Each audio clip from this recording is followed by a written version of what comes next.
क्योंकि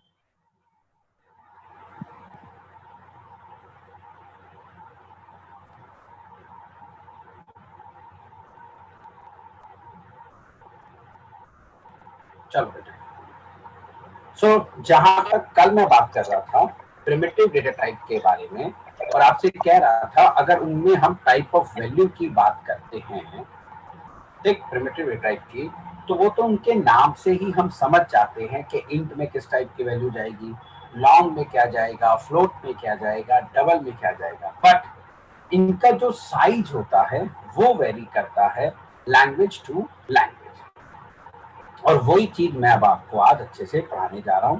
तो जावा में भी इन प्रिमिटिव डेटा टाइप का साइज थोड़ा सा अलग अलग है। चलो जरा इस बारे में बातें करते हैं अच्छे से। सी, पहला हम बात करते हैं बुलियन की। ये जो बुलियन टाइप का वेरिएबल है हमारी जावा के अंदर जेडीके 1.4 तक इसे सिर्फ एक बिट मिलती थी। बेटा एक बिट में या तो 0 जाएगा या 1 जाएगा। सिर्फ जेडीके 1.4 तक इसे सिर्फ एक बिट दिया करते थे, लेकिन जेडीके 1.4 के बाद इस बेचारे से वो एक बिट भी छीन ली गई। अब जावा में बुलियन टाइप के वेरिएबल को कोई मेमोरी नहीं मिलती। मैंने इसके ऊपर लिखा हुआ है NA, नॉट एप्लीकेबल, क्योंकि एक्चुअली में क्या होता है, इस बुलियन टाइप के वेरिएबल के अंदर दो प्री डिफाइंड कांस्टेंट जाते हैं, ठीक है, कांस्टेंट ट्रू एंड फॉल्स, और बस ये चेक कर लिया जाता है कि ये वेरिएबल ट्रू को पॉइंट कर रहा है या फॉल्स को पॉइंट कर रहा है। जबकि इनके अंदर ये ट्रू फॉल्स जाके वेरिएबल के अंदर जाके स्टोर नहीं होता, सिर्फ पॉइंट किया जाता है, that's it, nothing else.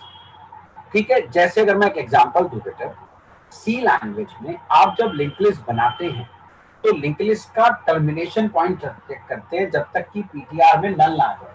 PTR तो एक पॉइंटर टाइप का वेरिएबल है, उसमें तो सिर्फ एड्रेस आता है, तो उसमें नल कैसे चला जाएगा? नल नहीं जाता। वो एक्चुअली नल को पॉइंट करता है नहीं करता ये चेक करते हैं, क्योंकि नल एक कांस्टेंट है, वो किसी वेरिएबल के अंदर जाके स्टोर नहीं होता।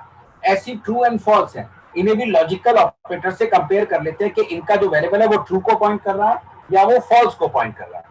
इसी वजह से ये लोग बुलियन टाइप के वेरिएबल को अब कोई मेमोरी नहीं देते, नॉट एप्लीकेबल। जेडीके 1.4 तक मिलती थी बेटे सिंगल बिट। सिंगल बिट में 0 डाल दोगे तो वो हमेशा फॉल्स के लिए होता था, 1 हमेशा ट्रू के लिए हुआ करता था। बिट में या तो 0 जाएगा या 1 जाएगा, और आप जानते हो 1 हमेशा ट्रू के लिए कंसिडर किया जाता है प्रोग्रामिंग लैंग्वेज के अंदर।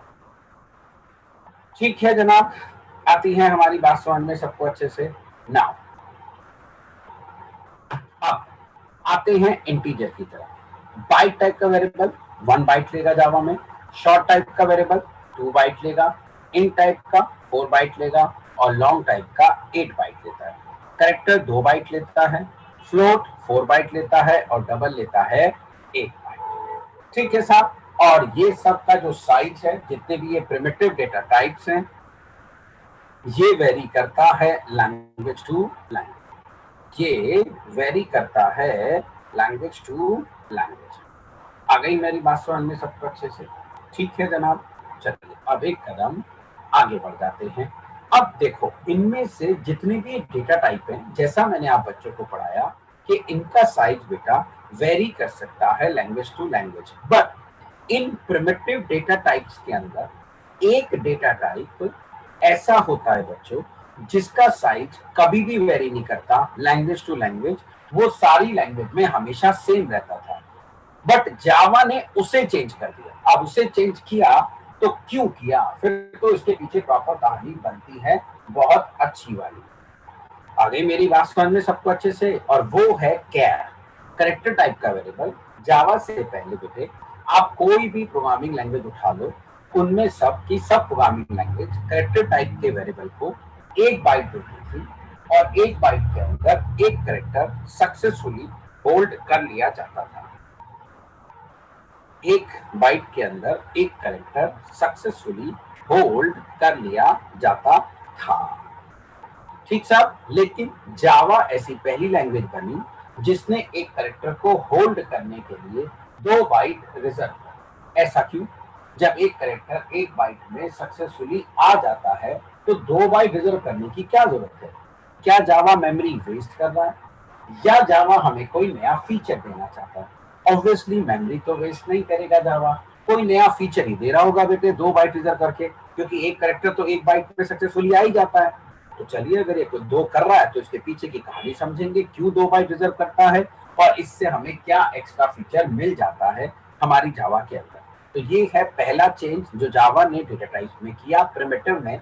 अब उससे रिलेटेड हम बातें करेंगे, ठीक है। चलो इसकी पूरी आपको पहले कहानी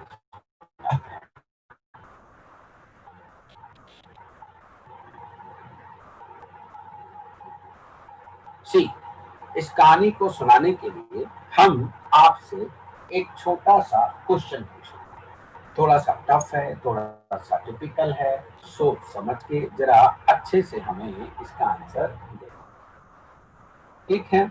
और वो है कि क्या आप मुझे बता सकते हैं 1 बाइट में कितनी बिट्स होती हैं?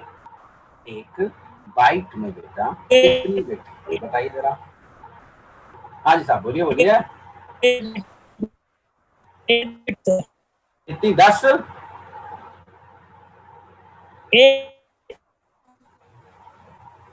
एक ही बच्चा कोशिश कर रहा है सर। 8 bit sir, 8 bit. तो बोला करो ना, बोला करो मेरे बच्चों, बोलना सीखो सर। अनम्यूट कर रहे थे। बोलोगे नहीं करोगे तो आगे कैसे बोलोगे? आप अनम्यूट तो रहते हो ना, अनम्यूट करके फटाक से आंसर दिया करो, जितनी ज्यादा बोलोगे उतना ज्यादा अच्छे सक्सेसफुल होगे। चलो गुड, आप सबने सही आंसर दिया बेटे कि 1 बाइट में 8 बिट होती है। राइट, यही बताया बेटा आप सबने, बिल्कुल सही।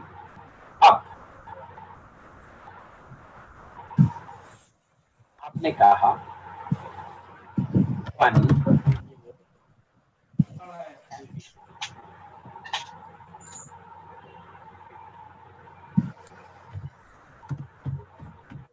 1 बाइट इज इक्वल टू, आप सारे बोलते हैं 8। चलो सर आपने ये कहा, तो ये तो हमने काफी क्वेश्चन आसान पूछ लिया, मगर पिक्चर अभी बाकी है। और आप जानते हो मुझे एक वर्ड से बहुत प्यार है और उस वर्ड को मैं कहता हूं क्यों। अब मेरे इस क्वेश्चन का आंसर दीजिए। आपने पहले क्वेश्चन का आंसर तो बिल्कुल सही दे दिया कि 1 बाइट में 8 बिट्स होती है, मगर क्यों बेटे 6 क्यों नहीं होती, 4 क्यों नहीं रखी, 10 क्यों नहीं रखी, 12 क्यों नहीं रखी, ये यूनिट क्यों बनी? ठीक, आप सबको ये तो पढ़ाया गया है, बहुत अच्छे से पढ़ाया गया है कि 1 byte is equal to 8 bits, इसमें तो कोई डाउट ही नहीं, आपने बिल्कुल सही कहा। मगर ऐसा क्यों, ये क्यों की कहानी नहीं मालूम। अब इसमें आपकी भी गलती नहीं, क्योंकि आपको शायद किसी ने नहीं पढ़ा, अगर किसी को पता हो तो मुझे बता दो अच्छे से, नहीं तो फिर मैं तो क्या सुनाऊंगा। हाँ बोलो। स्काई वैल्यू की वजह से क्या ये तू तो बेटा पियानो बजा रहा, पियानो की आवाज आ रही है, तेरी आवाज समझ में नहीं आ रही तेरी आवाज में तो पियानो बज रहा बेटा, प्यारा प्यारा सा मस्त। कुछ इंटरनेट तेरी स्पीड स्लो है बेटे, जिस वजह से पियानो बज रहा, पियानो। चलो मैं समझाता हूँ अच्छे से। अभी बच्चा क्या कह रहा है अभी हम समझ नहीं पा रहे हैं, फिर भी जो कहेगा थोड़ा ठीक होगा, क्योंकि एक्चुअल कहानी अभी आपको किसी को नहीं मालूम, जो मैं समझाता हूँ। क्योंकि ये पूरी कहानी पहले मैं ये समझाने की कोशिश करूंगा कि एक कैरेक्टर को 1 बाइट में क्यों स्टोर करते थे। जब तक ये समझ में नहीं आएगा ना, तब तक 2 बाइट की कहानी तो पल्ले पड़ने वाली है ही नहीं। ठीक है, चलो पहले मैं आपको 1 बाइट की कहानी सुनाऊंगा, उसके बाद मैं आपको 2 बाइट वाली कहानी अच्छे से बताने वाला। तो सुनो बेटा, जब कंप्यूटर्स बनाए गए थे तो इन लोगों ने ये डिसाइड किया था कि कंप्यूटर के अंदर जो भी डेटा हम स्टोर करेंगे, कंप्यूटर के अंदर हम जो भी डेटा स्टोर करेंगे वो 0 और 1 में स्टोर करेंगे, बाइनरी लैंग्वेज में, जो आज भी होता है। ठीक था, और कंप्यूटर को समझ में भी बाइनरी लैंग्वेज आती है। बट कंप्यूटर बनाए गए थे ह्यूमन बीइंग के लिए। अब ह्यूमन बीइंग को अगर कोई डेटा अपना कंप्यूटर में स्टोर करना है या कुछ काम करना है, तो उस बेचारे को सारी एंट्री 0 और 1 में करनी पड़ेगी। अब हम लोग तो 0 1 में कंफर्टेबल है नहीं, जबकि कंप्यूटर की समझ में आता है 0 और 1, देखो फंस गया भाई। अब बनाया ह्यूमन बीइंग के लिए अब ये जो लैंग्वेज समझता है वो ह्यूमन बीइंग को नहीं आती, तो क्या आप अपना डेटा इसमें 0 1 में एंटर करेंगे? आपको तो 0 1 में आप कंफर्टेबल ही नहीं है। तो उन्होंने सोचा हमने कंप्यूटर के बैकएंड के लिए तो एक लैंग्वेज सेलेक्ट कर दी कि भाई जो भी डेटा कंप्यूटर में आएगा उसे हम 0 1 में स्टोर करेंगे। तो सोचा क्यों ना कंप्यूटर के फ्रंट एंड के लिए भी हम एक लैंग्वेज की सपोर्ट दे देते हैं और कंप्यूटर के यूजर से कहेंगे कि प्लीज आप अपना डेटा हमें इस लैंग्वेज में दे दीजिए और हम अपने आप इसे 0 1 में कन्वर्ट कर देंगे। अभी मेरी बात समझ में, इन्होंने डिसाइड किया कि हमने कंप्यूटर की बैकएंड के लिए तो एक लैंग्वेज सेलेक्ट कर दी है, जो भी डेटा आएगा उसे हम 0 और 1 के अंदर जाके स्टोर कर देंगे। ठीक है साहब, लेकिन कंप्यूटर के फ्रंट एंड का क्या करें? फिर तो हमारे कंप्यूटर के एंड यूजर को सारा डेटा 0 और 1 में ही एंटर करना पड़ेगा। मेरी बात समझ में आई सबको अच्छे से? तो क्या क्यों ना कंप्यूटर के फ्रंट एंड के लिए भी हम एक लैंग्वेज डिसाइड करते हैं कंप्यूटर के फ्रंट एंड के लिए। तो अब वो लैंग्वेज ढूंढना शुरू कर दिया, भाई किस लैंग्वेज की सपोर्ट दे, किस लैंग्वेज की सपोर्ट दे जिससे कि यूजर से डेटा उस लैंग्वेज में ले सके, फिर उसे ऑटोमेटिकली 0 1 में कन्वर्ट कर देंगे और स्टोर कर देंगे। आज तो सारी लैंग्वेज की सपोर्ट है, ऐसे ही क्यों होता है बेटा? आज आप किसी भी लैंग्वेज में कंप्यूटर्स में डेटा एंटर करो किसी भी लैंग्वेज के अंदर और वो अपने आप अंदर से उसे 0 1 में कन्वर्ट करके स्टोर कर देते हैं। लेकिन इनिशियली ऐसा नहीं था, तो वो एक लैंग्वेज की सपोर्ट देना चाहते थे। ठीक है साहब, अब लैंग्वेज ढूंढनी शुरू करी। ढूंढते ढूंढते उन्हें एक बड़ी शानदार लैंग्वेज मिली जिसका नाम है लैटिन लैंग्वेज। ये लैंग्वेज उन्हें बड़ी पसंद आई।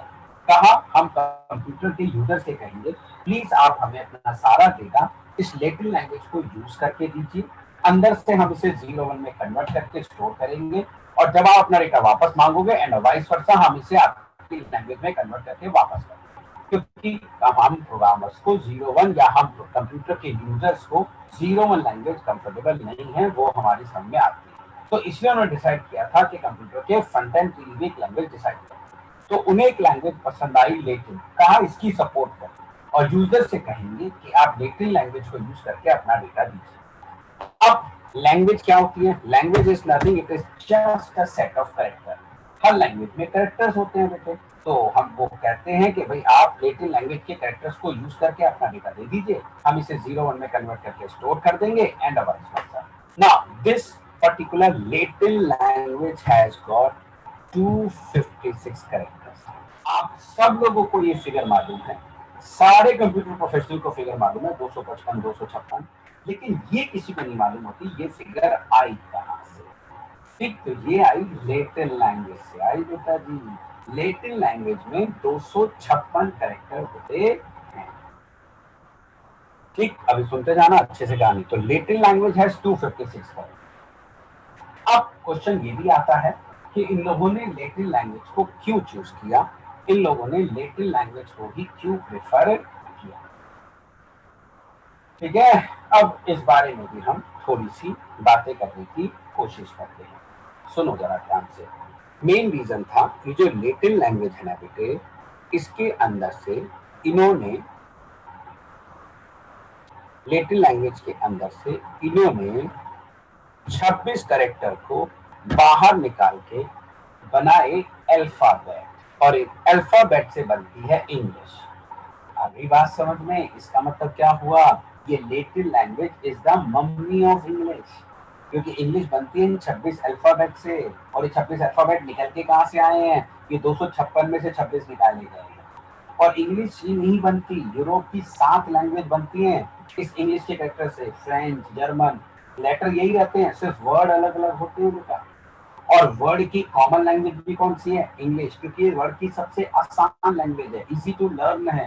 ठीक है, नेक्स्ट, यूएस में सारा काम हो रहा था, उनकी मदर टंग भी क्या थी? इंग्लिश। दूसरा, आपके जितने भी स्पेशल कैरेक्टर्स आते हैं वो भी सब इसमें आते हैं, सेमीकोलन, कॉमा, 0 to 9 डिजिट भी इसी में आते हैं। And that was the major reason to choose this particular language, कि भाई अब यूजर से कहेंगे कि आप हमें लैटिन लैंग्वेज को यूज करके डेटा दे दीजिए, हम उसे 0 1 में कन्वर्ट करेंगे और वाइस वर्सा आपको वापस कर देंगे। ये रीजन था। तो Latin language has got 256 character. चलो लैंग्वेज डिसाइड हो गई कि लैटिन लैंग्वेज का कैरेक्टर आएगा, 0 1 में कन्वर्ट करेंगे और वापस। प्रॉब्लम फंस गई। प्रॉब्लम क्या ये वाली कि भैया बिल्ली आएगी, घंटी बजेगी और हम सारे चूहे भाग जाएंगे। ये स्टोरी आपने सुनी होगी। और उसमें प्रॉब्लम क्या थी, कोई बता सकता है? बिल्ली और चूहे की वाली कहानी में किसी को याद है? आजकल के बच्चों को तो खैर पता ही नहीं है, सारे के सारे तो पबजी वाले बच्चे हैं।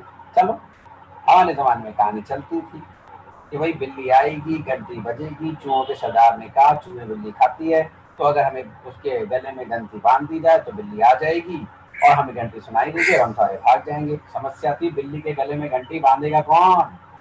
तो यही प्रॉब्लम यहाँ पर भी है कि लैटिन लैंग्वेज का कैरेक्टर आएगा, उसे 0 1 में कन्वर्ट करेंगे, स्टोर करेंगे। फंस गए भाई, इसे कन्वर्ट करें तो करें कैसे? एक कैरेक्टर को 0 1 में कैसे कन्वर्ट करें? Character is just a shape, ABCD, ये तो एक शेप है और शेप को आप 0 1 में बेटा कैसे कन्वर्ट करोगे? यहाँ पे आके मामला फंस गया। ठीक है साहब, तो अब इसका इन्होंने सोल्यूशन निकाला। भाई ये तो बड़ी दिक्कत है, हमें ABCD ये सब तो शेप है और इन सब शेप को हम 0 1 में कन्वर्ट करें तो कैसे करें? तो इसके लिए उन्होंने फिर एक डिसाइड किया कि क्यों ना हम एक काम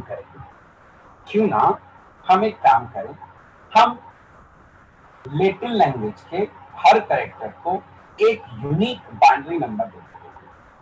हम लैटिन लैंग्वेज के हर कैरेक्टर को एक यूनिक बाइनरी नंबर दे देते, ठीक है, हर कैरेक्टर को। बस फिर क्या होगा, जैसे ही लैटिन लैंग्वेज कैरेक्टर आएगा हमारे ऑपरेटिंग सिस्टम को पता होगा ये उसका एक यूनिक बाइनरी नंबर है, उठा के हार्ड डिस्क पे डाल देंगे और जब वो बाइनरी नंबर रीड करेंगे उठा के उस कैरेक्टर में कन्वर्ट करके शो कर देंगे। बात तो सही है, ये आइडिया काम कर गया। तो अब उन्हें चाहिए थे 256 unique binary number. They need 256 unique binary number. अब उनके पास जो बाइनरी डिजिट है वो है सिर्फ 2। अब 2 बाइनरी डिजिट को मिला के अगर आप पेयर बनाएंगे तो बन सकते हैं 0 0, एक पेयर तो ये बन सकता है 1 1, एक पेयर ये बन सकता है, एक 1 0 बन सकता है और एक 0। ये तो मात्र 4 यूनिक पेयर बने हैं। उनको तो 256 चाहिए क्योंकि बाइनरी डिजिट तो 2 ही है भाई। इसके अगर आप यूनिक पेयर बनाओगे तो 4, ओनली 4। ये दिल मांगे मोर। 256 यूनिक बाइनरी नंबर चाहिए सो दैट हर एक नंबर को एक एक कैरेक्टर को सेपरेटली असाइन किया जा सके। आगे हमारी बात समझ में सबको अच्छे से? तो भाई यार ये तो बड़ी गड़बड़ हो गई भाई, हमें तो 256 चाहिए, हमारे पास है केवल 4। तो एक काम करते हैं, हम बाइनरी डिजिट बढ़ा देते और उनको बढ़ा के यूनिक पेयर बनाने की कोशिश करते हैं। हम एक काम करते हैं, हम बाइनरी डिजिट 3 ले लेते हैं। हम 3 बाइनरी डिजिट को यूनिक पेयर बनाने की कोशिश करते हैं, देखते कितने बनते हैं।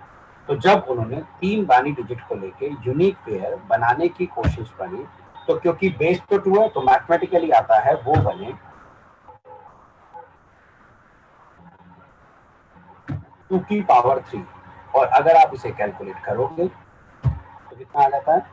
हाँ, तो अगर आप 3 बाइनरी डिजिट को मिला के यूनिक पेयर बनाएंगे तो बेस तो 2 ही है ना, क्योंकि डिजिट तो 2 ही है, इसलिए कंप्यूटर की सारी जो कैलकुलेशन होती है वो सब 2 की पास में चलती है, क्योंकि बेस में तो 2 ही डिजिट है ना हमारे पास, 0 एंड 1। तो 3 बाइनरी डिजिट को जब उन्होंने मिलाया तो 2 की पावर 3। इस तरीके से उन्हें 8 यूनिक नंबर मिले, लेकिन चाहिए तो 256 थे। फिर डिसाइड किया गया चलो 4 बाइनरी डिजिट को मिलाते, 4 को मिलाने लगे तो 2 की पावर 4 यानी कि 16। काम नहीं चला, चलो 5 बाइनरी डिजिट को मिलाते हैं तो 2 की पावर 5 32। 6 को मिलाएंगे तो 2 की पावर 6 64। 7 अगर बाइनरी डिजिट को मिला के यूनिक पेयर बनाते हैं 7 बाइनरी डिजिट को तो 2 की पावर 7, तो 64 दूनी 128, 128 आ गया 64। और जब उन लोगों ने ऐसे 8 बाइनरी डिजिट को मिलाया तो उन्हें मिले टोटल कितने यूनिक पेयर? 2 की पावर 8। और जरा आप 2 की पावर 8 को कैलकुलेट करो तो एग्जैक्ट आता है 256।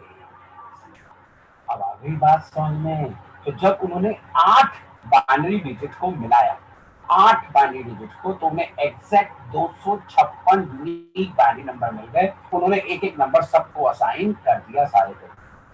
तो अब जब भी लेटिन लैंग्वेज का कैरेक्टर आएगा तो उसका 8 डिजिट वाला बाइनरी नंबर हार्ड डिस्क पे जाके स्टोर कर देगा। तो 8 डिजिट जाके स्टोर होती थी। तो यहीं से बनी दुनिया की पहली कंप्यूटर की unit 1 byte is equal to 8 bits. 1 byte is equal to 8 bits. आई कहानी समझ में? ठीक, क्योंकि जब वो एक कैरेक्टर का यूनिक बाइनरी नंबर स्टोर करते थे तो वो 8 बिट लेता था, ना एक कम ना एक ज्यादा, क्योंकि उसका जो बाइनरी नंबर था वो 8 बिट लॉन्ग था। तो हार्ड डिस्क पे जाके वो 8 ही बिट घेरेगा, तो एक कैरेक्टर 8 बिट में जाके स्टोर होगा। तो यहीं से कहानी आई 1 byte is equal to 8 bits. यहाँ से पहली यूनिट बनी। चलो साहब, ये भी बढ़िया हो गया। 256 उन्हें यूनिक बाइनरी नंबर मिल गए। 256 यूनिक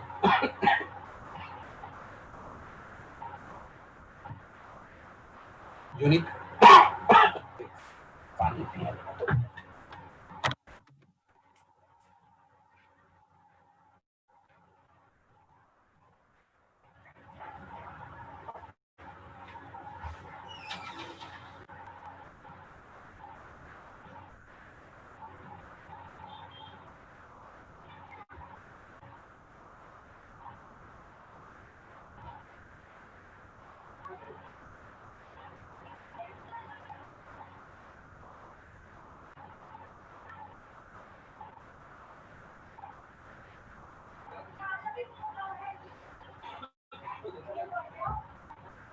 अरे आप ठंडा पानी ज्यादा पी लिया।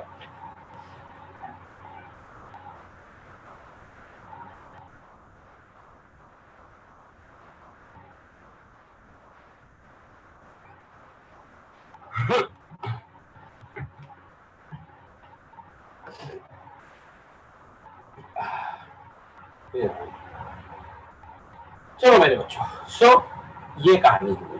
अब एक और समस्या आने लगी। ये तो समझ में आ गया कि भाई एक कैरेक्टर आएगा, हमने ऑपरेटिंग सिस्टम को उसका बाइनरी नंबर बता रखा है और वो उसके बाइनरी नंबर को उठा के हार्ड डिस्क पे स्टोर कर देगा बेटे, and vice versa. But question ये आया कि हमारा ऑपरेटिंग सिस्टम उस कैरेक्टर को पहचानेगा कैसे कि ये ए आया है या ये बी आया है या ये सी आया है? तभी तो उसका कॉरस्पॉन्डिंग बाइनरी नंबर को जाके हार्ड डिस्क पे स्टोर करेगा। आगे हमारी बात समझ में सबको अच्छे से बच्चों? तो पहचानेगा कैसे? बस इसी प्रॉब्लम को दूर करने के लिए इन्होंने फिर से क्या किया, जो लैटिन लैंग्वेज के कैरेक्टर्स थे 256, उन सबको एक नंबर दे डाला 0 से लेके 255 तक, और यहां से जन्म हुआ दुनिया के पहले कोड सिस्टम का, जिसे आप कहते हैं एस्काई कोड सिस्टम। उन्होंने 0 से लेकर नंबर दे डाले कहां तक?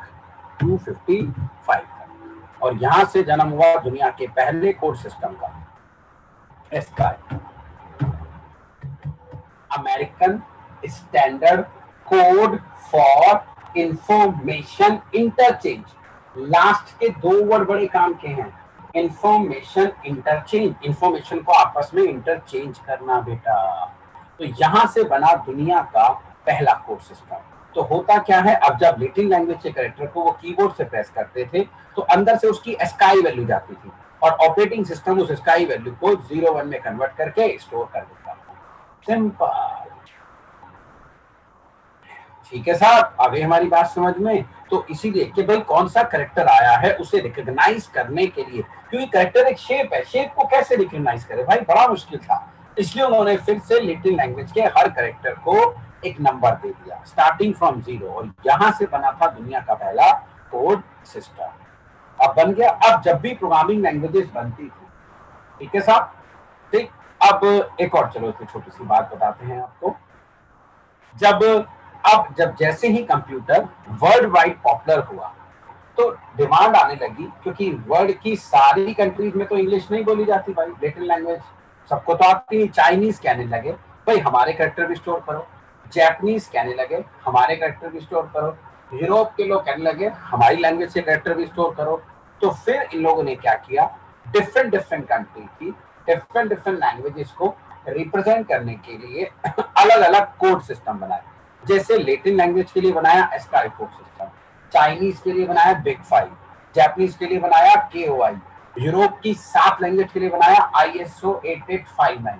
इस तरीके से डिफरेंट डिफरेंट कोड सिस्टम बनाने शुरू कर दिए उन्होंने वर्ड की डिफरेंट डिफरेंट लैंग्वेज के कैरेक्टर को स्टोर करने के लिए। तो ये डिफरेंट डिफरेंट कोड सिस्टम आने लगे हमारे पास। अब जब ये इतने सारे कोड सिस्टम बन गए तो कोई भी प्रोग्रामिंग लैंग्वेज जब बनती थी तो उस प्रोग्रामिंग लैंग्वेज को इनमें से किसी एक कोड सिस्टम को सपोर्ट करना मैंडेटरी होता था। ठीक, इनमें से एक कोड सिस्टम को क्या करना था, सपोर्ट करना मैंडेटरी होता था। तो वो सारी की सारी programming language ASCII code system को सपोर्ट करती थी।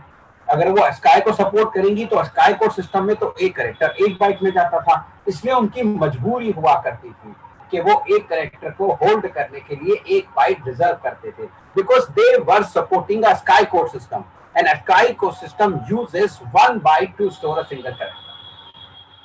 इसका मतलब स्काई कोड सिस्टम के कैरेक्टर्स को वो लैंग्वेज मेमोरी में होल्ड कर सकती है, उस पर कैलकुलेशंस कर सकती हैं, उस पर सारे काम कर सकती है। और स्काई कोड सिस्टम में एक कैरेक्टर क्योंकि 1 बाइट में जाता है, इसी वजह से that language has to reserve a single character, single byte for holding a single character. तो अभी तक मैंने सिर्फ 1 बाइट में एक कैरेक्टर क्यों जाता था ये कहानी समझाई, कि कैसे जाता था, कोड सिस्टम कैसे बने, कैसे लैटिन लैंग्वेज आई, ये समझाई। अभी 2 की पूरी पिक्चर बाकी है। अब 1 की समझ में आ गई है तो आगे वाली कहानी आपको 2 की भी बड़े अच्छे से समझ में आएगी। तो ये अभी सिर्फ मैंने एक कैरेक्टर की कहानी सुना दी। 1 बाइट में 8 बिट्स आई तो क्यों आई ये बता दिया, स्काई कोड सिस्टम बना तो क्यों बना, लैटिन लैंग्वेज कहां से आई, 256 255 की फिगर कहां से निकली, ये सारी चीजें मैंने आज आपको बताई है। चलो बेटे अब 2 की बात करते हैं। अब जैसे जैसे वर्ल्ड वाइड पॉपुलर होता गया, अब प्रॉब्लम ये आने लगी बेटे, दुनिया में इतनी सारी लैंग्वेज, अगर इंडिया में आ जाए तो एक आदमी पागल हो जाए। हर 4 किलोमीटर में तो यहाँ लैंग्वेज बदल जाती है, भगवान जाने क्या बोलते, हिंदी तो बहुत ही कम बोलते हैं। ठीक है साहब। सो अब इतनी सारी दुनिया में लैंग्वेजेस हैं, ऐसे वो कितने कोड सिस्टम बनाए, भाई हर लैंग्वेज के लिए एक सेपरेट कोड सिस्टम बना पाना बड़ा मुश्किल हो रहा था। ठीक है, तो यहां से उन्होंने डिसीजन लिया कि क्यों ना एक काम करें, हम वर्ल्ड की सारी लैंग्वेज को रिप्रेजेंट करने वाला एक यूनिक कोड सिस्टम बना देते और बस फिर उसी को यूज करेंगे।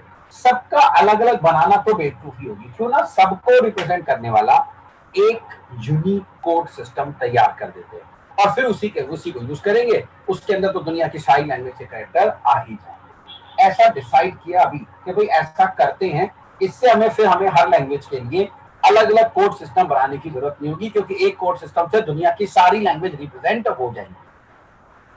अच्छी सोच थी, बढ़िया सोच थी, और उन्होंने बस इस सोच को इंप्लीमेंट करना शुरू किया। ठीक, और उन्होंने जब इस सोच को इंप्लीमेंट किया तो सबसे पहले लैटिन लैंग्वेज उठा ली और पिक करी सबसे पहले लैटिन लैंग्वेज, लाइक दिस। अब लैटिन लैंग्वेज में उन्होंने पहला कैरेक्टर उठाया और इसको इस नए कोड सिस्टम में एक नया कोड देना था। तो उन्होंने क्या किया, इस नए कोड सिस्टम में लैटिन लैंग्वेज के सारे कैरेक्टर्स को वही कोड दे दिए जो स्काई कोड सिस्टम में थे, 0 से लेके 255। चलो 0 से शुरू किया, लैटिन लैंग्वेज को खत्म हो गई, क्योंकि इसके तो सारे कैरेक्टर्स को मिल चुका था 0 से लेके कहां तक, 255।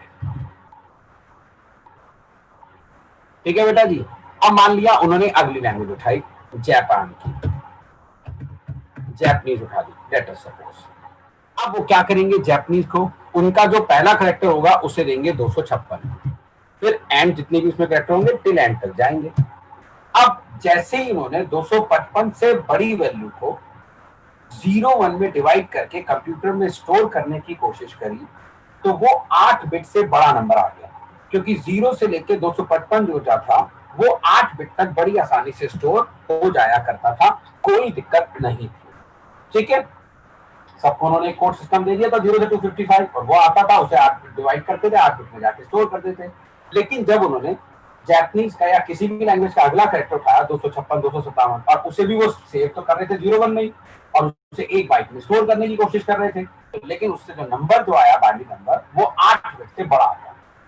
तुमने देखा यार इस नए कोड सिस्टम में हम एक कैरेक्टर 1 बाइट में तो स्टोर नहीं कर सकते, क्योंकि जो हम वैल्यू दे रहे हैं जब उन्हें हम 0 1 में कन्वर्ट करते हैं तो उनका जो बाइनरी नंबर है वो तो 8 बिट से बड़ा आ जाता है भाई। अब क्या करें? तो कहा ठीक है, इस नए कोड सिस्टम में हम साइज बढ़ा देते हैं, हम एक कैरेक्टर को 2 बाइट में स्टोर करने की कोशिश करें।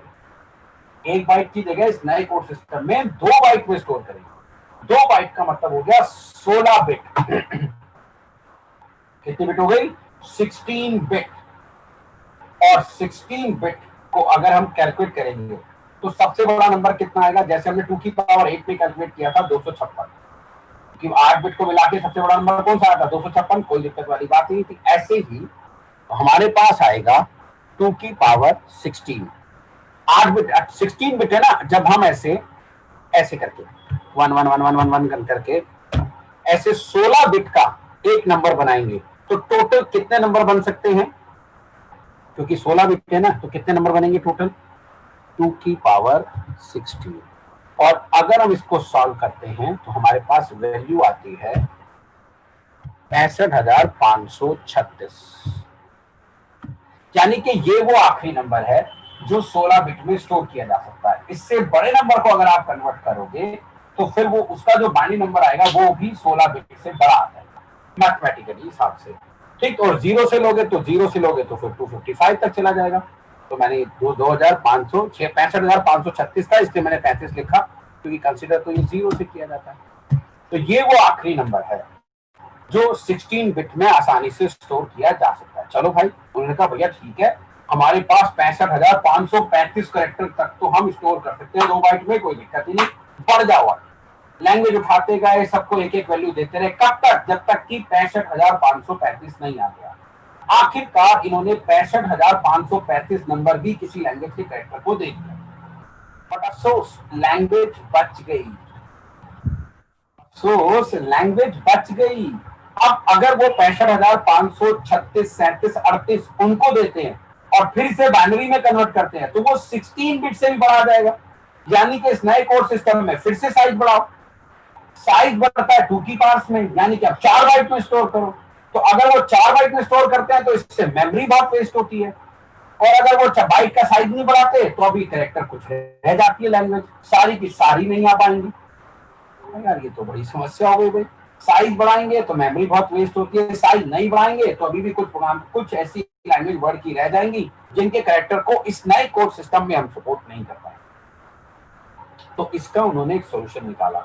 उन्होंने कहा अभी तक हम क्या कर रहे हैं, हमारे पास 0 से लेके 65,535 तक का जो भी नंबर आता है उसे 2 से डिवाइड करते हैं और फिर उसे 0 में कन्वर्ट करते हैं। काम करते हैं, पहले हम इसे 16 से डिवाइड करेंगे, हेक्सा में बदलेंगे, छोटा करेंगे, और फिर जो नंबर आएगा उससे बाइनरी में कन्वर्ट करेंगे।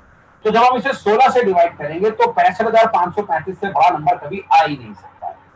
तो इस तरीके से कहा पहले इसे हम हेक्सा में डिवाइड करेंगे। जैसे आपके पास एक ब्रीफ केस है छोटा सा, आपकी ट्राउजर है, ट्राउजर इतनी बड़ी है भाई, तो वो as it is brief case तो इतना बड़ा नहीं है, तो ट्राउजर को फोल्ड कर लो ना, छोटा कर लो, उसको छोटा करके ब्रीफ केस के अंदर डाल दो, दैट्स इट। ब्रीफ केस का साइज तो उतना ही रहेगा। बिल्कुल यही कहानी की गई कि अब जो हमारे पास 0 से लेके 65,535 तक का नंबर आएगा उसे पहले 16 से डिवाइड करो, छोटा हो जाएगा, फिर उसे बाइनरी में कन्वर्ट करो, फिर उसे स्टोर करो। तो जब भी अब कोई भी नंबर आप डिवाइड करोगे तो वो कभी भी 65,535 से बड़ा नहीं आएगा, और 65,535 बड़ी आसानी से 2 बाइट में चला जाएगा। तो कहां बढ़ जाओ, 65,536 37 38 39 40 सब देते चलेगा। अब जो भी नंबर आता था उसे पहले 16 से डिवाइड करके छोटा करते थे, फिर बाइनरी में स्टोर करते थे, और इस तरीके से उन्होंने एक नया कोड सिस्टम बना डाला जिसको उन्होंने एक प्यारा सा नाम दिया, that is called Unicode system. Unicode system जिसमें एक कैरेक्टर 2 बाइट में स्टोर हो रहा था, है ना।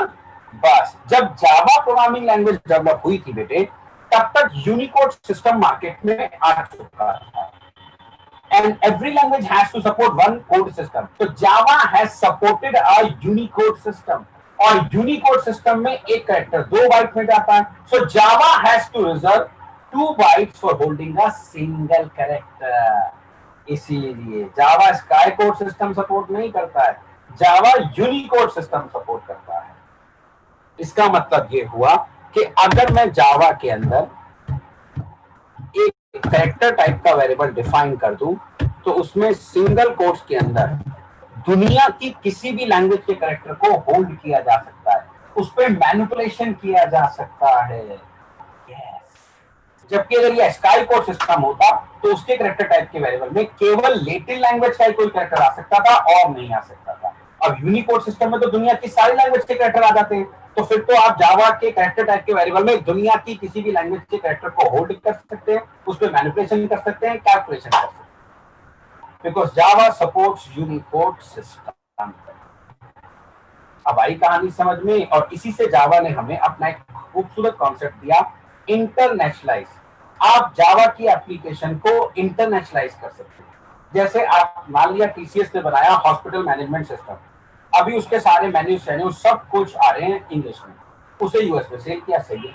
अब वो इसी हॉस्पिटल मैनेजमेंट सिस्टम को टीसीएस गया जापान में बेचने, जापानीज कहते हैं भाई हमें इंग्लिश समझ में नहीं आती, हमारे तो सारे मेन्यू शेन्यू सब जापानीज में लिखा, उनका एक सेकंड का काम है, एक सेकंड में वो उसे चेंज कर देगा और वही हॉस्पिटल मैनेजमेंट सिस्टम की आउटपुट चाइनीज में आनी रहेगी, जापानीज में आनी शुरू हो जाएगी, अरबी में आनी शुरू हो जाएगी, हिंदी में आनी शुरू हो जाएगी। जबकि आपको सॉफ्टवेयर केवल एक ही बार लिखना है, और ये मैं करके दिखाऊंगा आपको, प्रैक्टिकल करेंगे हम इस चीज को बहुत अच्छे से। तो इसी वजह से जावा ने हमें यूनिकोड सिस्टम की वजह से जावा ने हमें एक खूबसूरत अपना कॉन्सेप्ट दिया, इंटरनेशनलाइजेशन, कि जावा की एप्लीकेशन को एक बार बना के वर्ल्ड में इंटरनेशनलाइज कर दो और किसी भी कंट्री की लैंग्वेज में उसकी आउटपुट हो। जावा में एक बार साइट बना दो, वेब सर्वर में डाल दो, अगर रिक्वेस्ट आई है चाइना से, सारी आउटपुट उस पेज की चाइनीज में आएगी, जापान से तो जापानीज में, अरब से तो अरबी में, हिंदुस्तान से तो हिंदी में, इंग्लिश में कहो तो इंग्लिश में, बिल्कुल कर सकते हैं। जबकि आपको पेज सिर्फ और सिर्फ एक बार बनाना है, ये नहीं कि हर कंट्री के हिसाब से आपने उस पेज को बार बार बनाना, नहीं, ये करके दिखाऊंगा मैं आपको अच्छे से।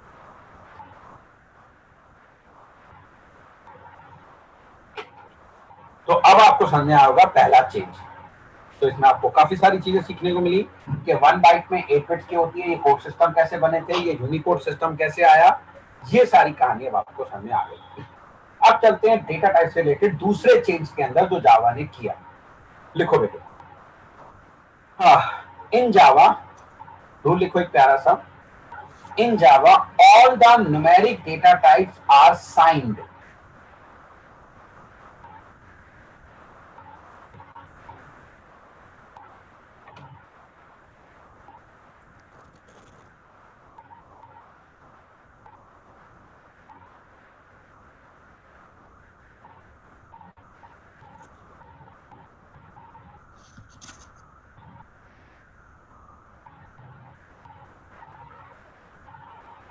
ठीक है, इन जावा ऑल द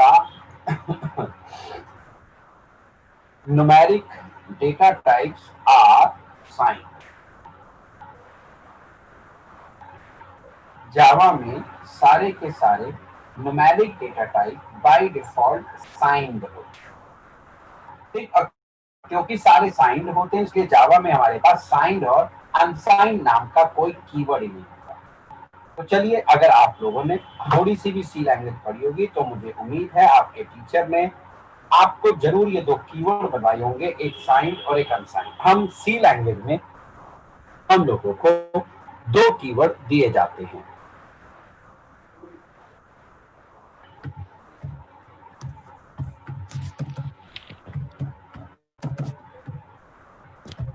आप ऐसे वेरिएबल डिफाइन कर सकते हैं सी में और ऐसे भी कर सकते हैं।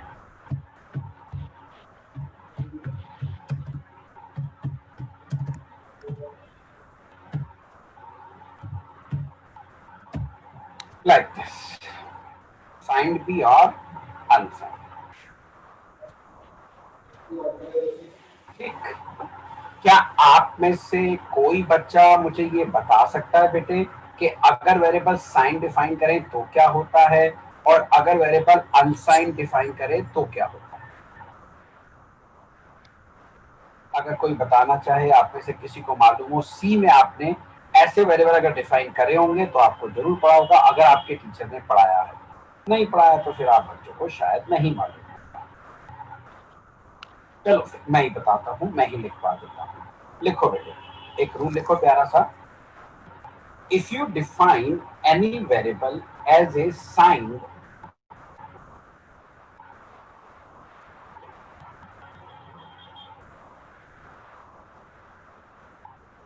if you define any variable as a sign,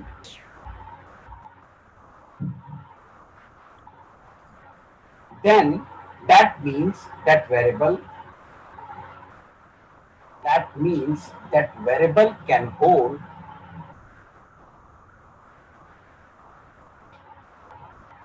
that variable can hold positive and negative both ways.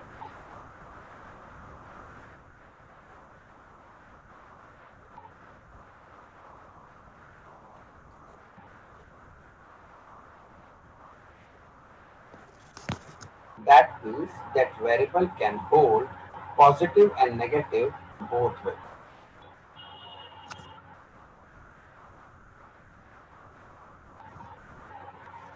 ठीक, तो अगर आप साइन टाइप का वेरिएबल डिफाइन करते हो तो आप उसके अंदर बेटे पॉजिटिव एंड नेगेटिव दोनों वैल्यूज डाल सकते हैं, कोई दिक्कत वाली बात नहीं। अगला रूल लिखो,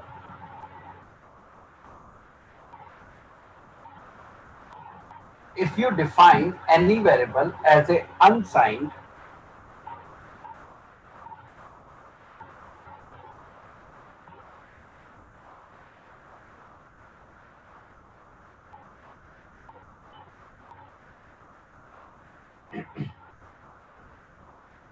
if you define any variable as a unsigned,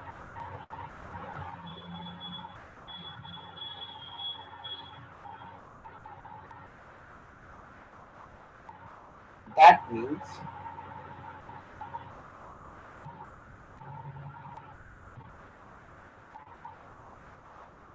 that variable can hold, that means that variable can hold only positive values.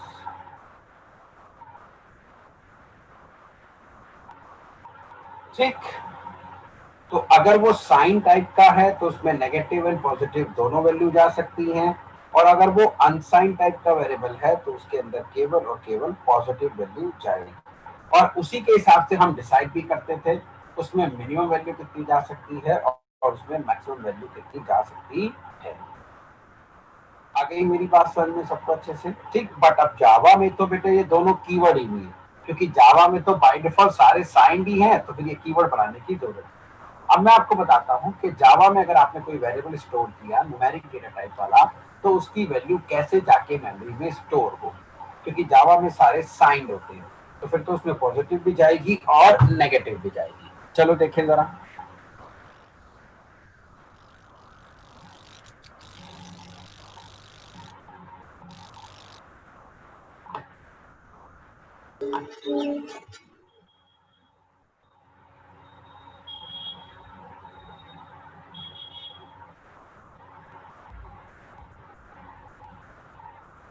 अगर जावा में आपने कोई बाइट टाइप का वेरिएबल लिया और उसमें वैल्यू डालते हैं -10, तो देखें ये वैल्यू जाके मेमोरी में कैसे स्टोर हो।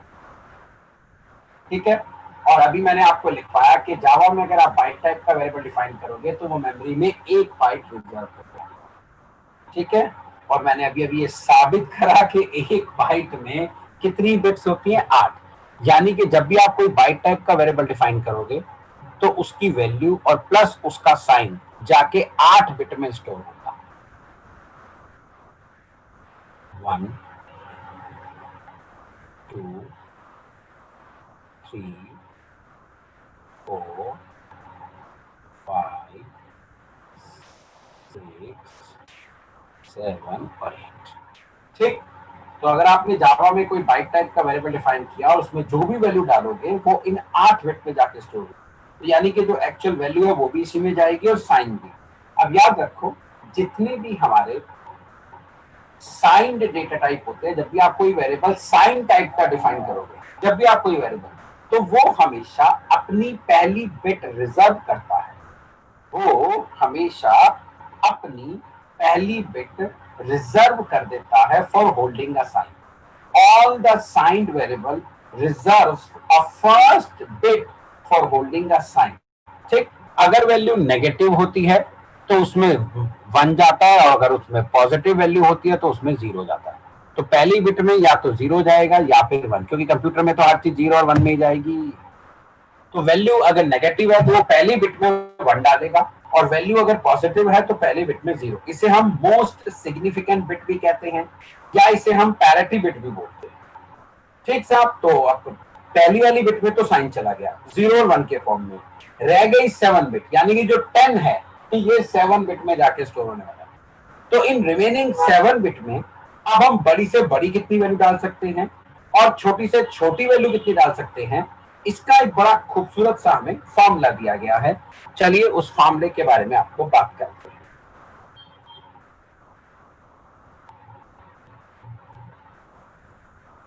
फॉर्मूला है 2 की पावर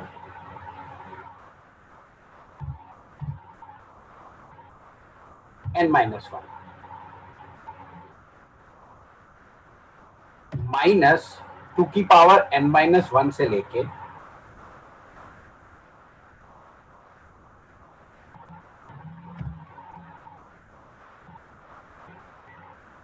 2 की पावर n-1 -1,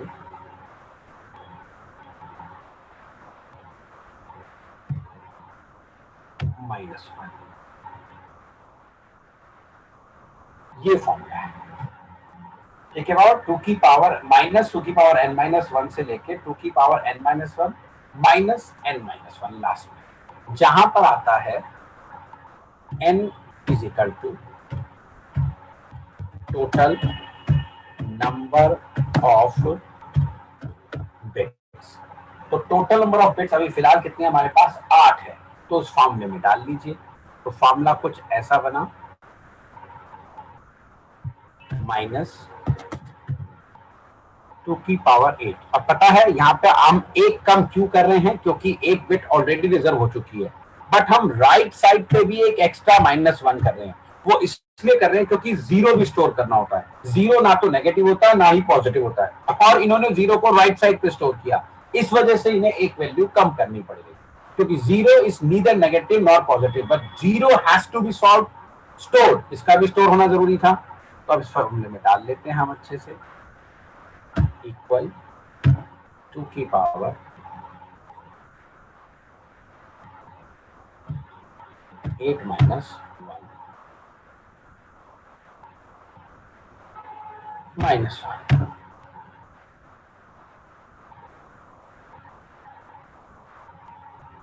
माइनस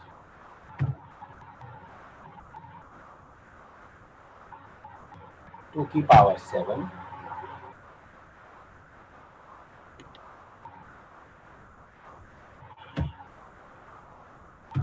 2 की पावर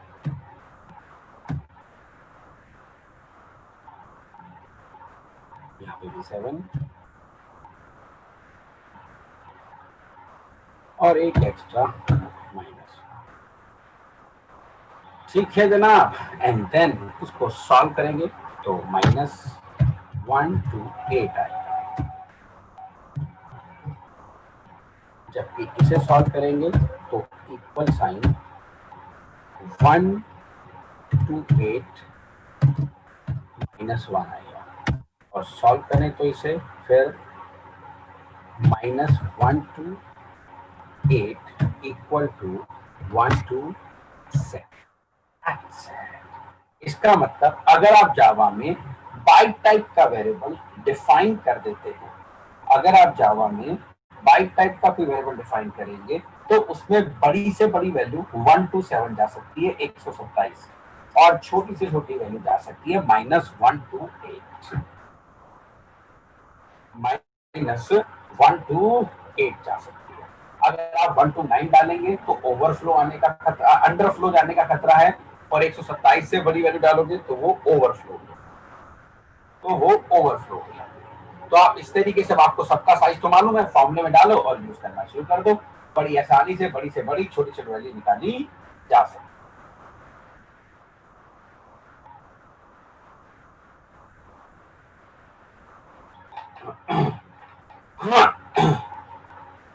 सो आई होप अब आपको हमारी ये कहानी भी समझ में आ गई होगी। जो दूसरा चेंज जावा ने किया जिसमें प्रिमिटिव डेटा टाइप्स किया कि all the numeric data types in Java are signed. तो यहाँ पे खाली पॉजिटिव वाली कहानी ही नहीं, सारे वेरिएबल बाय डिफॉल्ट साइंड है, तो आप उसमें नेगेटिव वैल्यू भी डाल सकते हैं बेटे, और आप उसमें पॉजिटिव वैल्यू भी डाल सकते हैं।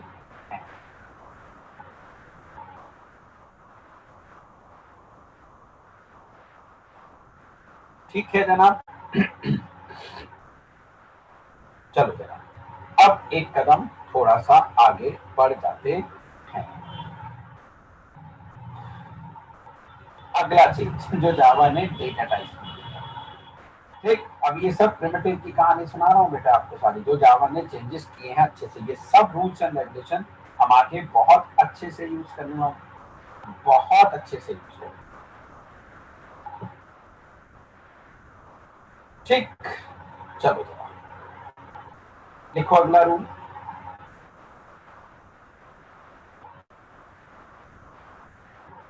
अगला रूल है कि in Java every data type has got one default value. In Java, every data type has got one default value.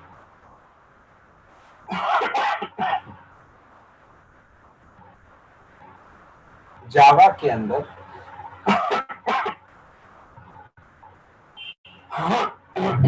यार गले में खराश ना हो भाई, डर लगता है।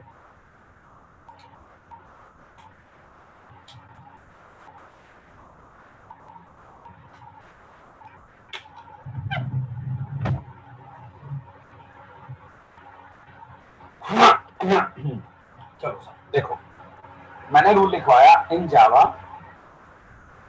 Every data type has got one default value. Java के अंदर हर डेटा टाइप की एक डिफॉल्ट वैल्यू होती है। जावा में कभी भी किसी भी डेटा टाइप के वेरिएबल में गार्बेज वैल्यू नहीं आती। ठीक, फॉर एग्जांपल चलो जरा इसे भी देख लेते हैं।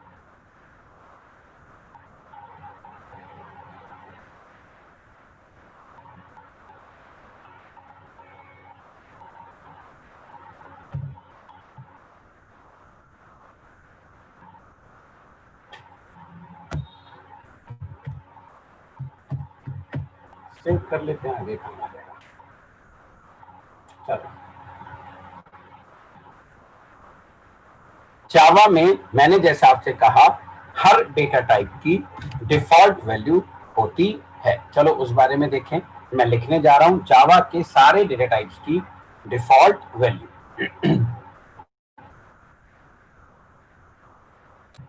हम बात करें अगर इंट की, तो इसकी जो डिफॉल्ट वैल्यू है वो होती है 0। इंट से पहले तो बहुत छोटा है, इंट तो बाद में आएगा। पहले लेते हैं बाइट। बाइट की डिफॉल्ट वैल्यू 0। फिर हम लेते हैं शॉर्ट। शॉर्ट की डिफॉल्ट वैल्यू 0। इंट,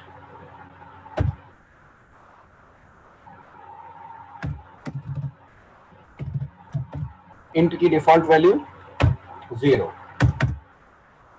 फिर आता है लॉन्ग।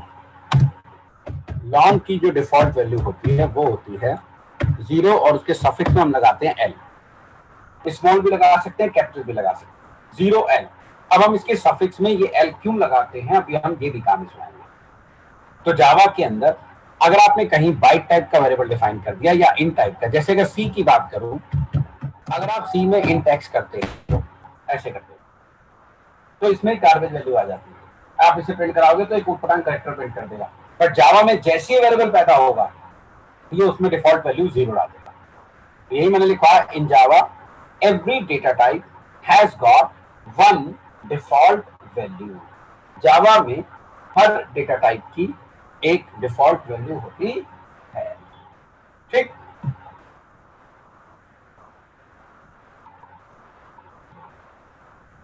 चलो जरा आगे बढ़ जाते हैं।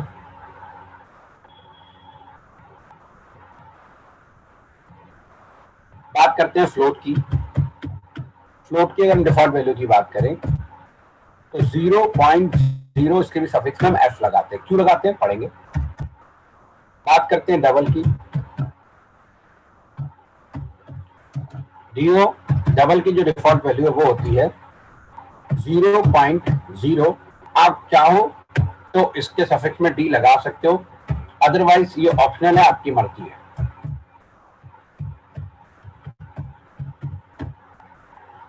लगा दो तो भी ठीक है, नहीं लगाओ तो भी ठीक है, ये बाय डिफॉल्ट ऑप्शनल होता है। ठीक है, इसके बाद आता है बुलियन। बुलियन की डिफॉल्ट वैल्यू होती है फॉल्स। फॉल्स, ठीक है। अब आ जाते हैं बढ़िया सी कहानी, CHAR कैर। करेक्टर की जावा में डिफॉल्ट वैल्यू होती है /u 4 टाइम्स 0। करेक्टर की जावा में डिफॉल्ट वैल्यू जो होती है वो होती है /u 4 टाइम्स 0।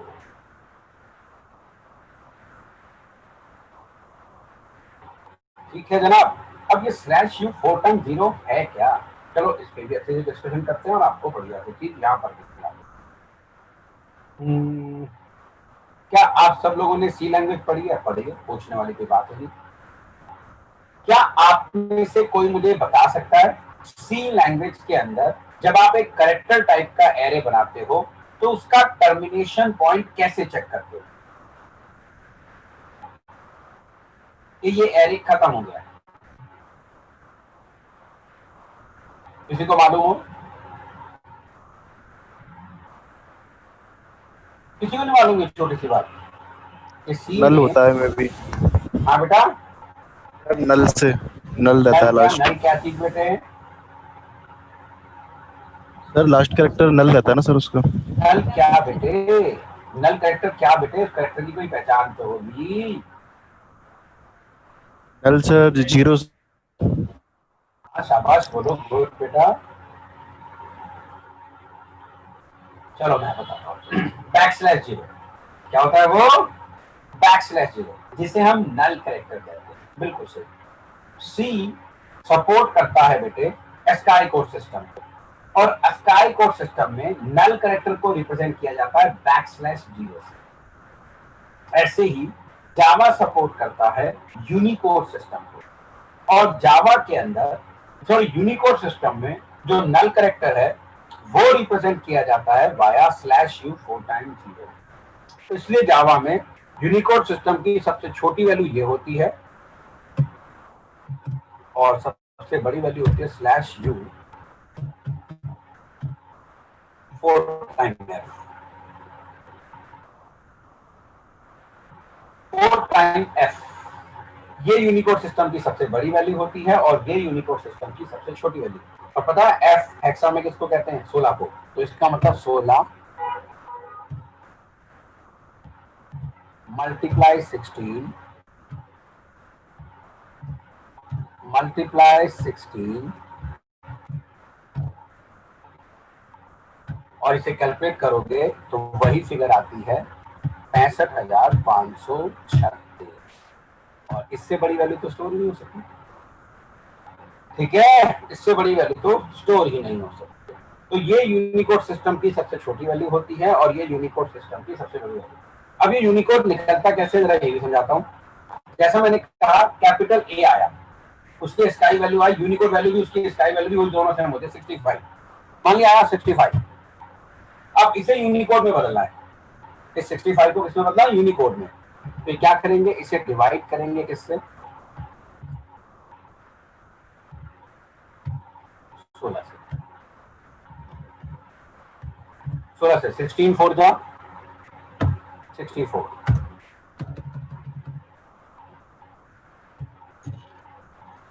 रिमाइंडर कितना आ गया?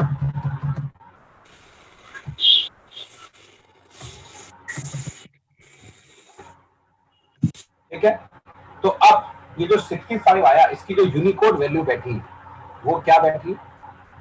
/U0041। पहले क्वेश्चन लेते हैं, फिर बाद में डिनोमिनेटर ले लेते हैं। आगे मेरी बात समझ में? और जैसे ही जहां पर 4 5 6 7, जैसे ही यहाँ पर इस लोकेशन पे 10 की वैल्यू आती है, 10 जो कि हेक्साडेसिमल में ए होता है, तो फिर यहाँ 10 से जो बड़ी वैल्यू 10 या 10 से बड़ी वैल्यू आती है तो A B C D E F use होना चाहिए। तो ऐसे निकल के आती है, ऐसे ऐसे यूनिकोड में बदला जाता है। तो यूनिकोड सिस्टम की सबसे छोटी वैल्यू /U 4 टाइम 0, सबसे बड़ी वैल्यू /U 4 टाइम f होता है।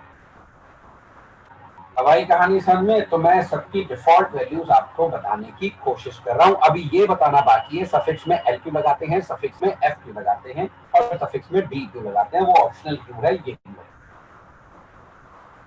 ठीक है जनाब, अब रह गया एक डेटा टाइप सिर्फ हमारे पास। तो ऐसे कैलकुलेट होती है हमारी कहानी। और अब रह गया रेफरेंस वेरिएबल, जिसकी हम कल बात कर रहे हैं।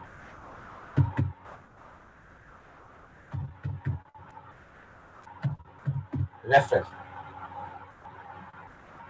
वेरिएबल,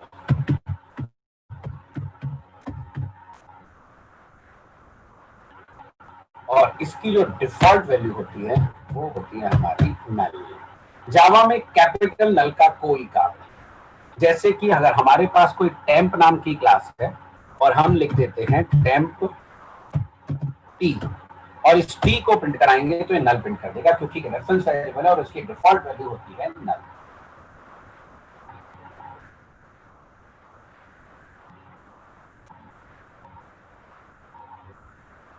ठीक है साहब, तो रेफरेंस वेरिएबल की डिफॉल्ट वैल्यू, ये सारे जावा के डेटा टाइप्स की डिफॉल्ट वैल्यूज होती हैं। ठीक,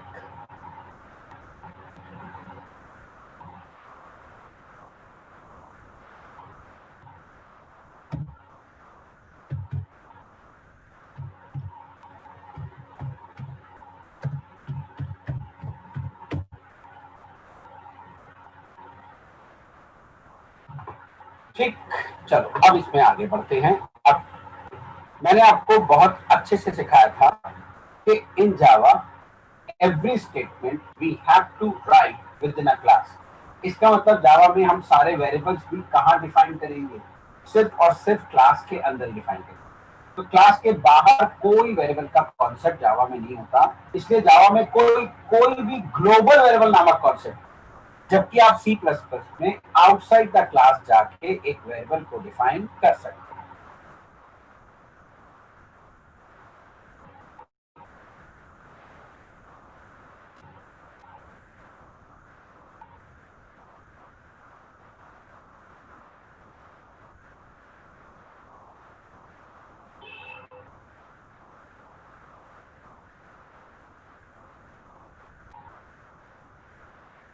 चलिए जरा, तो जावा में हम कभी भी याद रखना, क्लास के बाहर जाके कोई वेरिएबल डिफाइन नहीं करेंगे। तो सारे वेरिएबल हम जावा में क्लास के अंदर ही डिफाइन करते हैं। सारे वेरिएबल हम जावा में क्लास के अंदर ही डिफाइन करते हैं। ठीक, अब जावा में क्लास के अंदर जब हम वेरिएबल डिफाइन करेंगे तो दो लोकेशन पे उसे हम डिफाइन कर सकते हैं। देखिए कौन कौन सी दो लोकेशन हैं।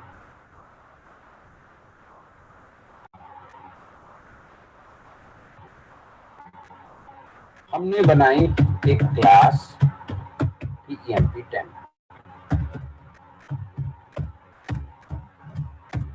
और यहां डिफाइन किया पहला वेरिएबल x, दूसरा वेरिएबल y। फिर हमने बनाया मेन फंक्शन, मैं शॉर्ट फॉर्म लिख रहा हूँ PSVM, समझ जाओगे, पब्लिक स्टैटिक वॉइड मेन। फिर एक उसके अंदर गए, यहां पे भी वेरिएबल दिया a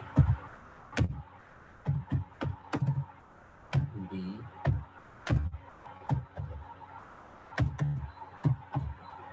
ठीक है। अब ये वाले जो वेरिएबल्स हैं, जो आपने सीधा क्लास ब्लॉक के अंदर डिफाइन किए, ये वाले।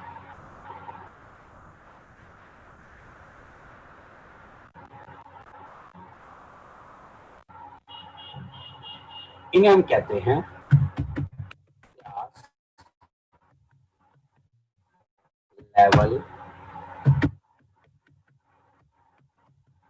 Class level variables. ठीक है,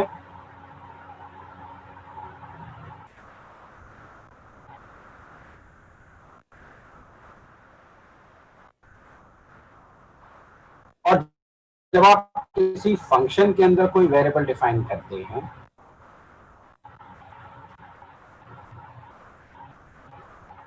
और जावा में इन्हें कहते हैं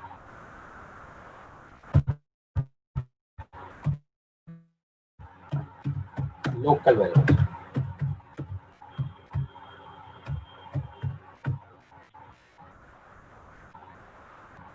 ठीक है साहब, ये होते हैं। तो जावा में सिर्फ दो ही टाइप के वेरिएबल होते हैं, एक क्लास लेवल वेरिएबल्स होते हैं और एक लोकल वेरिएबल। याद रखना, और कोई तीसरा वेरिएबल नहीं होता। जब क्लास के अंदर डायरेक्ट आप वेरिएबल बनाते हो तो इन्हें हम क्लास लेवल वेरिएबल्स कहते हैं, और जब आप किसी फंक्शन के अंदर वेरिएबल बनाते हो तो इन्हें हम लोकल वेरिएबल कहते हैं। ठीक, अब जो मैंने आपको रूल लिखवाया कि मैंने आपको एक रूल लिखवाया कि in Java every data type has got a default value.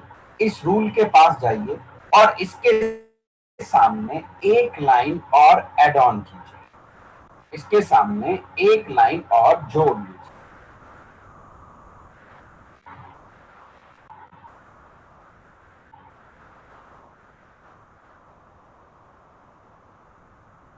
देखिए, this rule belongs to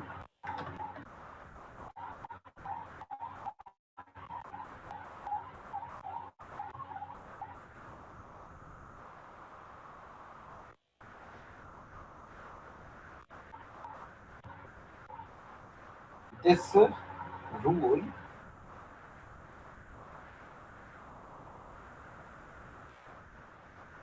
belongs to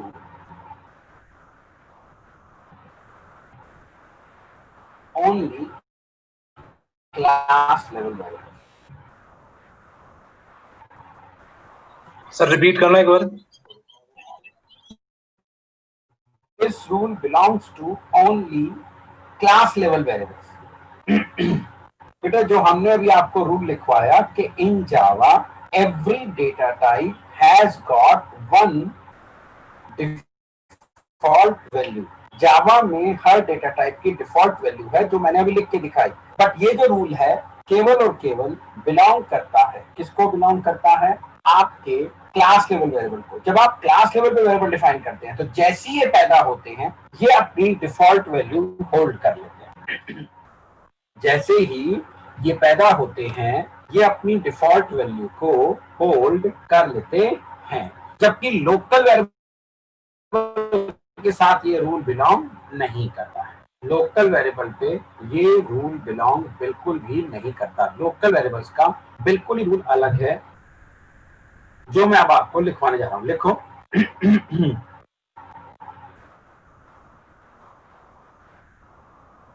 लिखो, local variables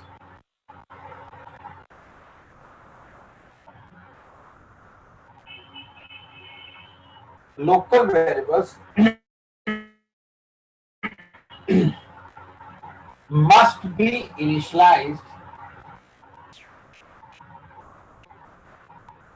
local variables must be initialized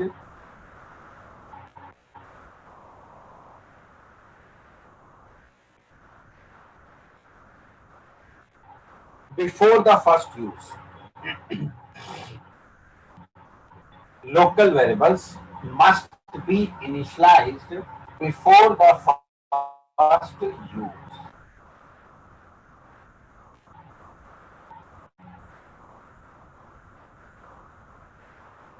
अब इसका मतलब समझो।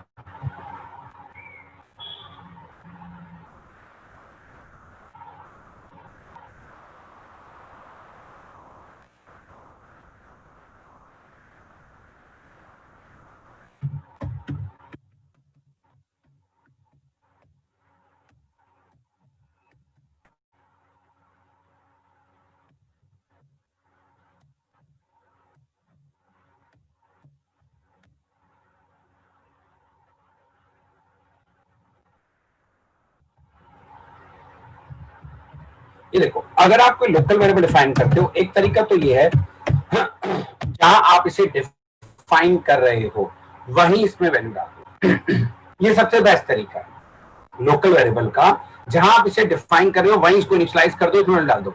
अगर ऐसा आप करना नहीं चाहते हैं तो रूल कहता है या तो यहां कर लो, या फिर फंक्शन में जहां भी इसे पहली बार यूज करोगे, मान लिया मैंने एक और वेरिएबल लिया y, उसमें वैल्यू डाल दी 20, और मैं यहां पे लिख रहा हूं integer z is equal to x plus y। ये कंपाइलेशन एरर है हमारी जावा के अंदर। क्यों? क्योंकि ये जो y वेरिएबल है डिफॉल्ट वैल्यू इसमें डालता नहीं, गार्बेज वो इसमें आने नहीं देगा, तो वो कैलकुलेशन ही नहीं कर पाएगा, कैसे करे भाई। इसलिए वो कहता है जब भी कोई आप लोकल वेरिएबल डिफाइन करो तो जहां उसे डिफाइन करो या तो हैंड टू हैंड इनिशियलाइज कर लो, लेकिन या फिर उसे आप जहां यूज करते हो ठीक उससे पहले इनिशियलाइज कर। तो जहां मैं यूज कर रहा था लोकल वेरिएबल को ठीक इससे पहले, तो यही रूल था मेरा कि local variables must be initialised before the first use. local variables must be initialized before the first loop.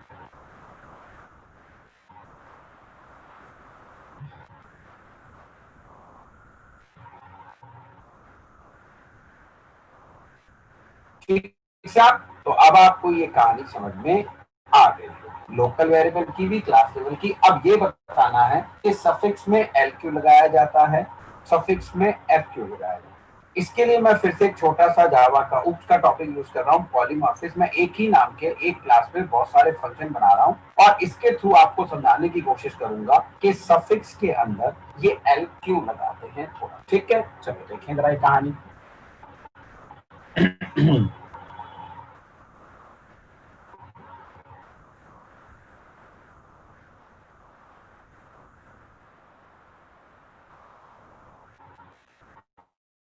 मान लिया मैंने अपनी क्लास में एक फंक्शन बनाया void show। ये एक बाइट टाइप का वेरिएबल लेता है, ऐसे छोटा सा एक फंक्शन। एक और फंक्शन बनाया void show, ये इंटीजर टाइप का वेरिएबल लेता है। मैंने एक और फंक्शन बनाया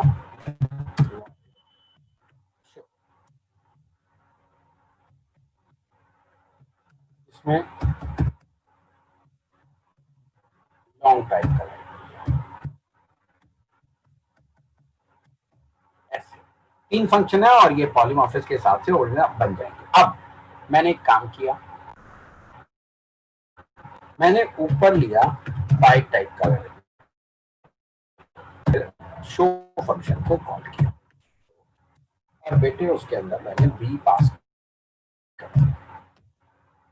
ठीक है, अब ये इन तीनों में से कौन सा फंक्शन कॉल करेगा? तो हमारे पॉलीमॉर्फिज्म में एक होता है कंपाइल टाइम बाइंडिंग का कॉन्सेप्ट, जो मैं आपको पढ़ाऊंगा। तो होता क्या है, हमारा कंपाइलर क्या करेगा, कंपाइल टाइम पे इस फंक्शन को इन तीनों में से किसी एक के साथ बाइंड करेगा और रन टाइम पे वो फंक्शन चल जाएगा। वो बाइंडिंग किसके हिसाब से करता है, इसमें जिस भी डेटा टाइप का वेरिएबल है बस वैसा ही फंक्शन ढूंढेगा। इसमें कैसा है, बाइट है बेटे, तो ये बाइंडिंग किससे कर देगा, बाइट वाले से, और ये बढ़िया चल जाएगा, कोई दिक्कत नहीं। अगर मैं ऊपर बाइट की जगह इंट कर दूं तो इंट वाला चल जाएगा, और अगर मैं ऊपर बाइट की जगह लॉन्ग कर दूं तो लॉन्ग वाला। वो एग्जैक्ट डेटा टाइप ढूंढता है जो आपने पास किया है, जो मैं आगे आपको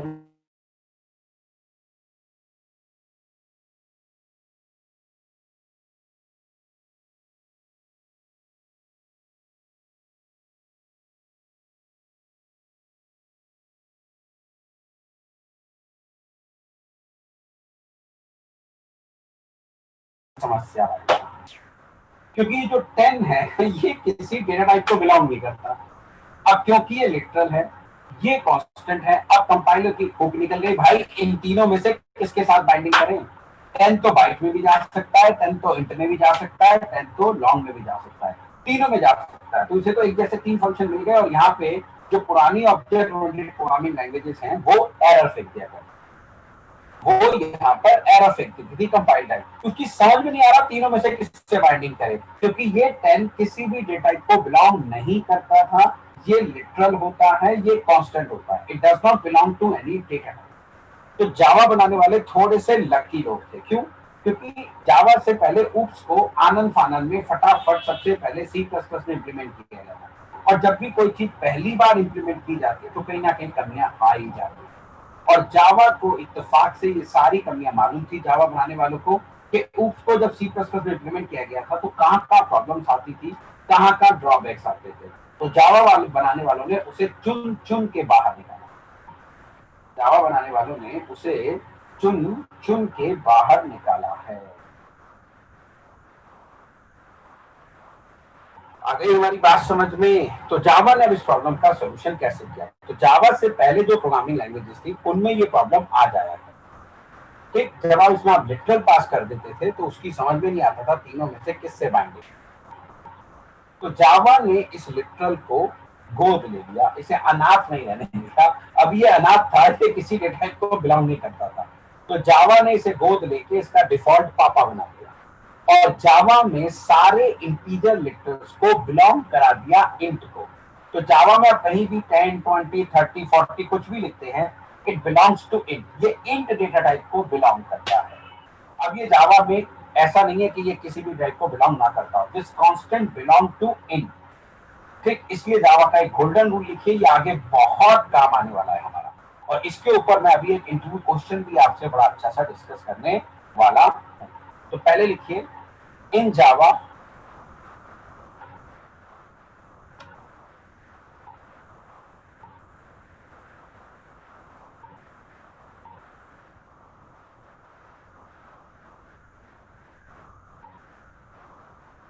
in Java all the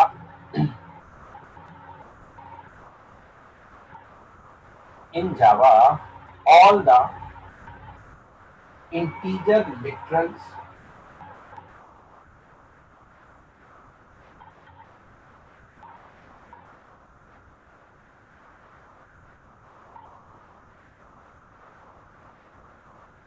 in Java all the integer literals are treated in Java all the integer literals are treated as a int.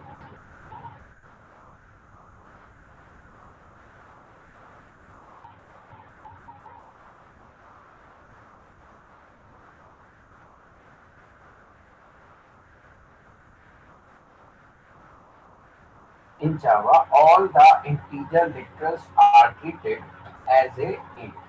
जावा में सारे इंटीजर लिटरल्स को इंट माना जाता है। तो अब क्योंकि ये इंट को बिलोंग करता है तो आंख बंद करके ये इंट वाला फंक्शन चला दिया जाएगा, जावा में कोई प्रॉब्लम नहीं।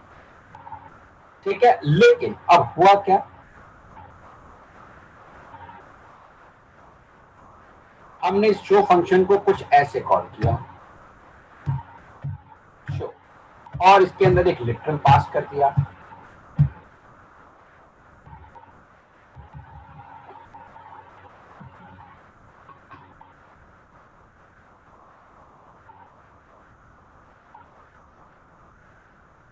और उसकी वैल्यू इंट की रेंज से बड़ी होगी, उसकी वैल्यू इंट की रेंज जो थी उससे बड़ी होगी,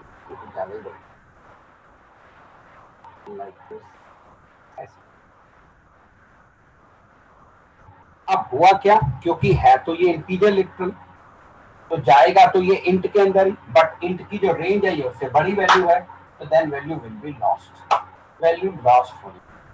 तो फिर उन्होंने कहा ठीक है, अगर आपके पास कोई इंटीजर लिटरल इतना बड़ा है जिसकी वैल्यू इंट की कैपेसिटी से उसकी रेंज से बाहर जा रही है, तो आप एक काम करो, आप उसके सफिक्स में लगा दो एल, जिससे कि वो वैल्यू ऑटोमेटिकली लॉन्ग में कन्वर्ट हो जाएगी और अब लॉन्ग वाला फंक्शन चला दिया जाएगा। यानी कि kind of A type casting हो गई, जो मेरा अगला टॉपिक है, एक डेटा टाइप की वैल्यू दूसरे में कन्वर्ट हो गई। ठीक, तो इसीलिए जब भी आपको कोई इंटीजर लिटरल है और आप उसे लॉन्ग ट्रीट कराना चाहते हैं, उसे लॉन्ग में कन्वर्ट करना चाहते हैं, तो आप उसके सफिक्स में एल लगा दीजिए, वो लॉन्ग में कन्वर्ट हो जाता है। इसीलिए जब भी हम कोई कांस्टेंट दिखाते हैं, लिटरल दिखाते हैं, उसे लॉन्ग दिखाना चाहते हैं, तो उसके सफिक्स में एल लगा दें, क्योंकि बाय डिफॉल्ट वो इंट को बिलोंग करता है और जावा से पहले वो किसी को बिलोंग नहीं करता था, एरर जाया करती थी। जावा में अगर मैं नहीं लगाऊंगा तो इंट पे जाएगा, एल लगा दूंगा तो वो लॉन्ग में कन्वर्ट हो जाएगा और लॉन्ग वाला फंक्शन चला दिया जाता है। अब इसी के ऊपर एक इंटरव्यू क्वेश्चन पूछा जाता है। चलो फिलहाल तो टाइम हो गया, तो कल मैं उस इंटरव्यू क्वेश्चन से शुरू करूंगा, फिर फ्लोट की बात करूंगा, सफिक्स में एफ क्यू लगाते हैं, और फिर आएंगे डेटा टाइप कास्टिंग, क्योंकि उसमें भी जावा ने काफी बड़ा चेंजेस किया है, उससे रिलेटेड बातें। ठीक है, चलिए कल मिलते हैं आपसे आगे की जाएंगे।